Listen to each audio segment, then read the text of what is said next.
Assalamualaikum warahmatullahi wabarakatuh. Alhamdulillahirabbil alamin. Wassalatu wassalamu ala asyrofil anbiya'i wal mursalin wa ala alihi washabbihi ajmain. Yang terhormat Bapak Adi Abdullah Muslim LCMAU selaku dosen mata kuliah Hadis Dakwah kelas C.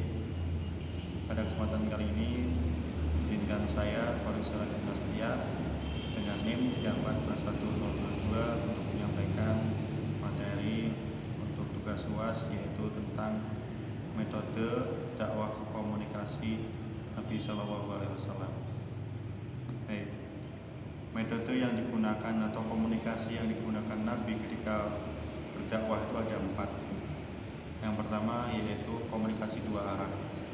Yang kedua adalah body language atau bahasa tubuh.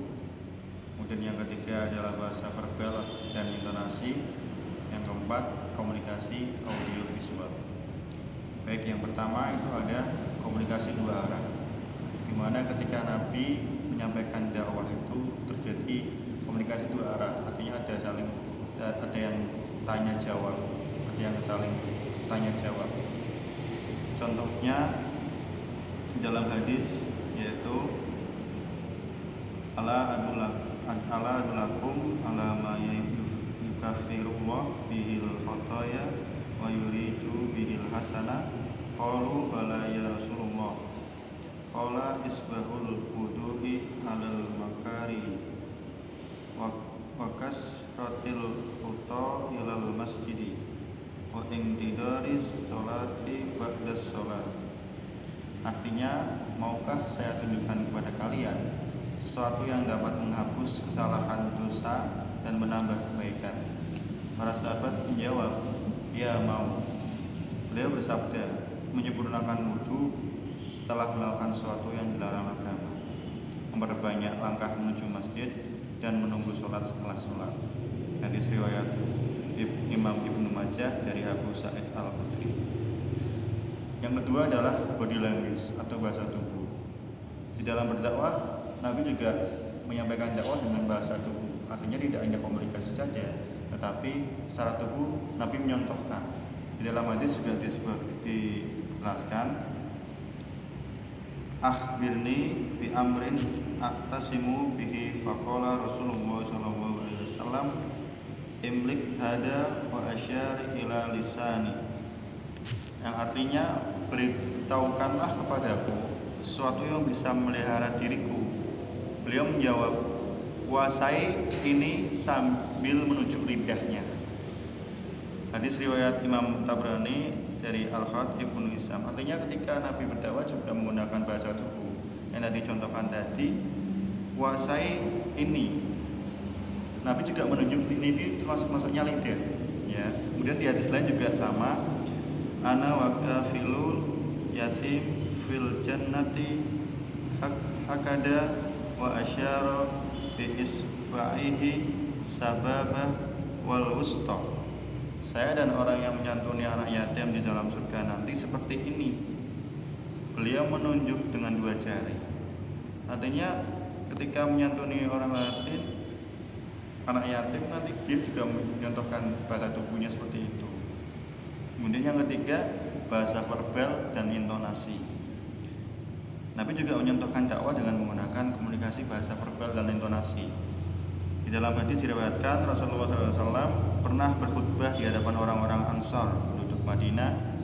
Dalam ceramahnya menyinggung tentang suku Tolabah. Lalu mereka interupsi, wahai Rasulullah, mereka Bani Tolabah bin Ya'bu pernah membunuh fulan pada masa jahiliyah. Lalu Nabi SAW menjawab dengan intonasi agak keras, ala la tajtani nafsun alal ukhra. Artinya, ketahuilah kalian, tidak seorang pun menetapkan dosa atas diri orang lain. Jadi Nabi waktu mengatakan seperti itu dengan suara yang keras, dengan intonasi, dengan bahasa verbal yang agak keras. Ketahuilah kalian, tidak seorang pun boleh menetapkan dosa atas diri orang lain. Hadis riwayat Imam An-Nasai. Kemudian yang terakhir yaitu yang keempat, komunikasi audio visual. Ketika Nabi berdakwah pun menggunakan komunikasi audio visual. Contohnya di dalam hadis yang artinya Sesungguhnya beliau membuat sebuah garis persegi 4 dan membuat garis di tengah garis persegi 4 serta garis-garis di samping garis tengah persegi panjang dan garis luar garis persegi panjang, seraya bertanya, tahukah kalian apa ini? Mereka menjawab, Allah dan Rasulullah SAW lebih tahu. Beliau bersabda, garis di tengah adalah manusia, garis-garis di samping adalah tujuan dunia yang menggerogotinya di setiap tempat. Jika yang ini salah, ia akan dapatkan yang ini. Sementara garis persegi 4 adalah ajal yang menguasainya, sedangkan garis luar adalah angan-angannya. Hadis riwayat Imam Ahmad. Jadi itu tadi ada 4 komunikasi metode dakwah dalam berdakwah yang dilakukan oleh Nabi. Metode komunikasi dakwah yang dilakukan oleh Nabi Muhammad SAW. Yang pertama itu ada komunikasi 2 arah. Yang kedua adalah body language, bahasa tubuh. Yang ketiga ada bahasa verbal dan intonasi. Yang keempat bahasa komunikasi audiovisual. Jadi ketika Nabi berdakwah pun menggunakan metode komunikasi. Mungkin itu yang dapat saya sampaikan pada kesempatan kali ini. Kurang lebihnya mohon maaf. Nun wal qalami wasturun. Wassalamualaikum warahmatullahi wabarakatuh.